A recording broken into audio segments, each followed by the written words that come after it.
Hola, hola, bendecida tarde. Siguiendo el contexto de este relato de Lucas, donde Jesús está en la casa de un fariseo y se le señala o se le mira con extrañeza y sobresalto porque no se lavó las manos y no cumplió ese rito externo que era propio de la cultura judía, Jesús empieza a hacer una serie de reflexiones en función de lo que es el valor de la verdadera religiosidad y también pues cómo a veces es mal aplicada por aquellos que pues en ese aspecto se sienten superiores porque sienten que han caminado un poquito más o porque se comportan de mejor manera que los otros. El texto de hoy, pues, Jesús hace alusión a esas emociones o sentimientos que a veces se generan en las personas de creerse mejor que los demás, porque son personas de iglesia o porque conocen mucho.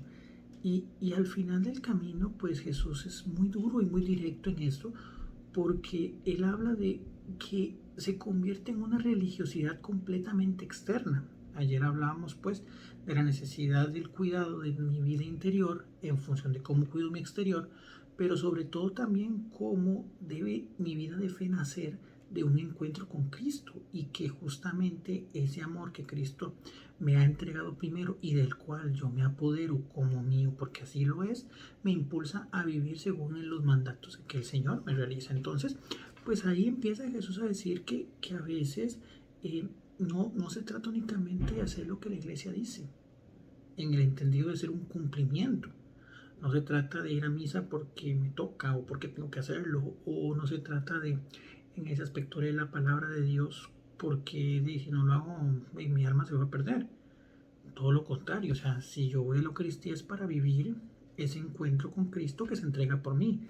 Si yo leo la Escritura es para poder deleitarme en esa historia de amor que Dios me ha dado, y no solamente por saberme los versículos de memoria, pero sin que tengan ninguna injerencia o aplicación en mi vida.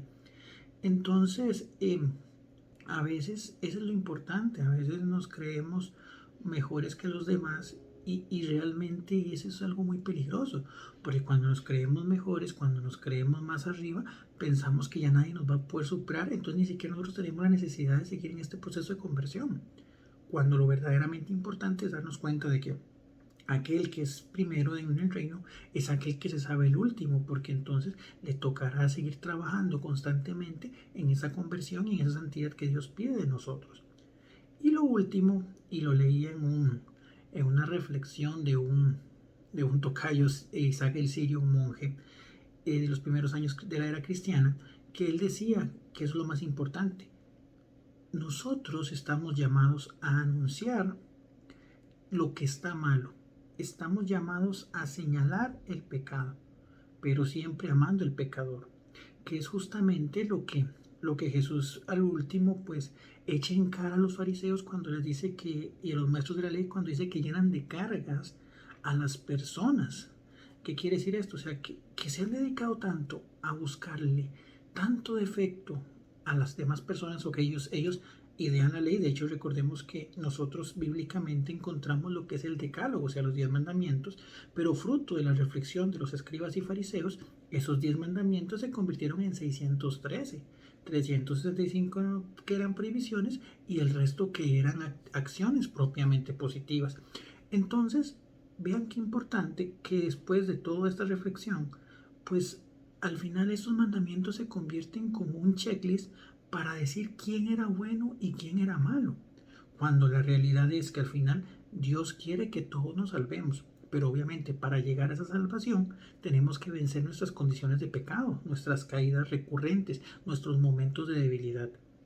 Entonces yo estoy llamado a decirle al hermano que se equivoca que se está equivocando y es una obra de misericordia, pero tampoco es porque la persona está pecando que yo tenga que odiarla, señalarla o maltratarla, sino simplemente orar por ella. Ya yo, si yo cumplo con darle el mensaje y decirle, ok, estás equivocado en esto o estás pecando en esto. Si la persona no escucha, bueno, yo ya en ese aspecto cumplí con aquello que Dios pide de mí, por lo menos en decirle. Ahora lo que me queda es continuar en oración para que esa persona deje que Dios tome control de su corazón y de esa manera pues empezar a acercarse a Él. Entonces, esto es lo importante de hoy. El verdadero maestro de la ley es aquel que entiende que lo más importante es amar y practica el amor en todo lo que hace Y obviamente lo único que está llamado a odiar es el pecado, porque el pecado Dios también lo odió.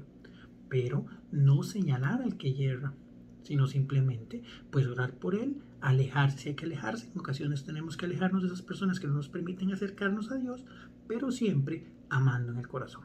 Ama y haz lo que quieras. Feliz tarde y que Dios te bendiga.